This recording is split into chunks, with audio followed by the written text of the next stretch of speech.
Perkenalkan, nama saya Hotimatu Saktia, Prodi PGSD dari kampus STKIP PGRI Bangkalan. Di sini saya akan menjelaskan tentang materi penggolongan hewan berdasarkan tempat hidupnya. Assalamualaikum warahmatullahi wabarakatuh. Selamat pagi anak-anak. Sebelum kita memulai pelajaran, marilah kita berdoa terlebih dahulu. Berdoa dimulai. Selesai. Sekarang ibu akan mengabsen. Apakah masuk semua?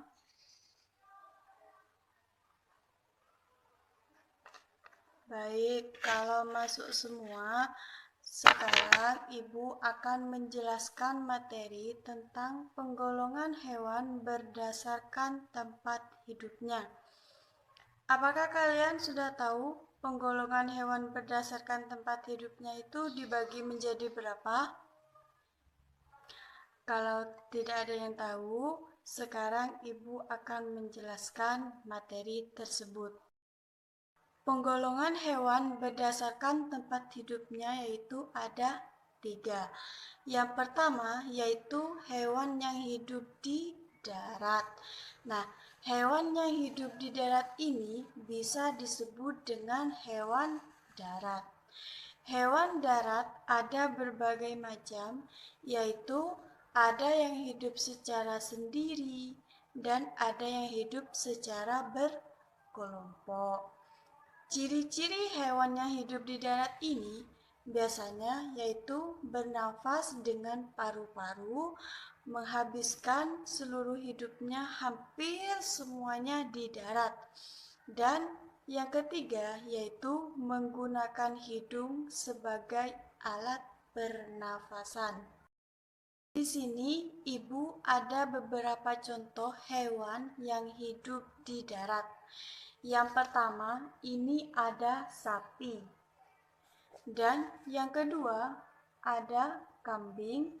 Dan yang ketiga yaitu ayam. Dan masih banyak lagi hewan yang hidup di darat. Yang kedua yaitu hewan yang hidup di air. Hewan yang hidup di air ini bisa disebut dengan hewan air. Nah, hewan yang hidup di air ini ada juga yang bisa dimakan. Contohnya seperti ikan, seperti udang, dan yang ketiga yaitu cumi-cumi. Nah, ciri-ciri hewan yang hidup di air ini biasanya bernafas menggunakan insang, kecuali paus dan lumba-lumba. Nah, yang kedua ciri-cirinya yaitu mempunyai sepasang sirip. Dan yang ketiga yaitu menghabiskan hidupnya yaitu di air. Yang ketiga yaitu hewan yang hidup di 2 tempat. Yang pertama hidup di darat dan di air. Nah, hewan yang hidup di 2 tempat ini biasa disebut amfibi. Ciri-cirinya yaitu seperti yang pertama, telurnya biasanya diletakkan di dalam air atau lingkungan yang lembab dan dibuahi secara eksternal. Nah, yang kedua yaitu berkulit halus atau berbulu.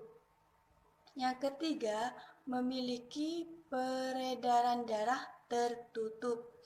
Nah, yang ketiga yaitu kakinya memiliki selaput. Contohnya seperti katak. Sampai di sini, apakah ada yang ditanyakan? Kalau tidak ada yang ditanyakan, Ibu sekarang akan memberikan tugas kelompok kepada kalian dan dikumpulkan sekarang juga.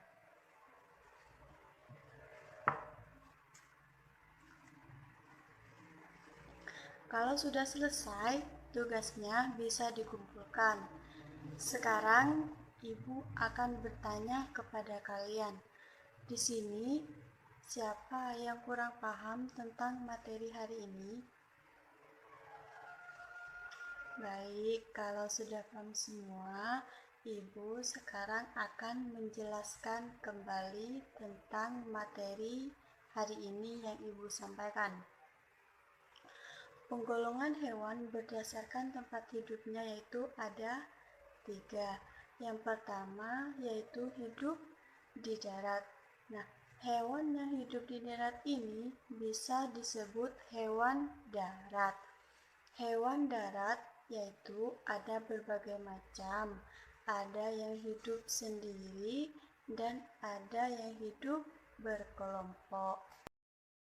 Ciri-ciri hewan yang hidup di darat yaitu yang pertama bernafas menggunakan paru-paru. Yang kedua, menghabiskan hidupnya di darat. Nah, yang ketiga yaitu menggunakan hidung sebagai alat pernafasan. Di sini ada contoh hewan yang hidup di darat. Yang pertama, sapi. Yang kedua, ayam. Dan yang ketiga yaitu kambing. Yang kedua, hewan yang hidup di air. Hewan yang hidup di air ini bisa disebut dengan hewan air. Hewan yang hidup di air ini ada juga yang bisa dimakan. Seperti contohnya ada udang, ada cumi-cumi, dan ikan. Ciri-ciri hewan yang hidup di air ini yaitu bernafas menggunakan insang, kecuali lumba-lumba dan paus. Yang kedua yaitu mempunyai sepasang sirip. Yang ketiga, menghabiskan hidupnya di air. Yang terakhir yaitu hewan yang hidup di dua tempat. Hewan yang hidup di dua tempat ini bisa disebut amfibi. Seperti contohnya yaitu katak.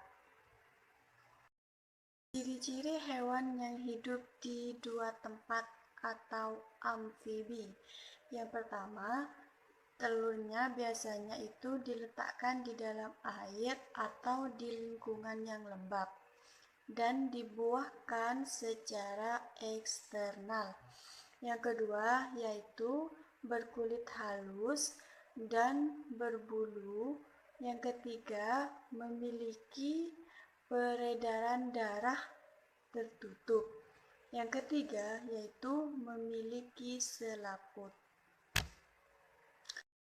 Baik, sampai di sini apakah kalian sudah paham semua? Kalau sudah paham semua, Ibu akan memberikan PR kepada kalian, nanti dikumpulkan minggu depan ya.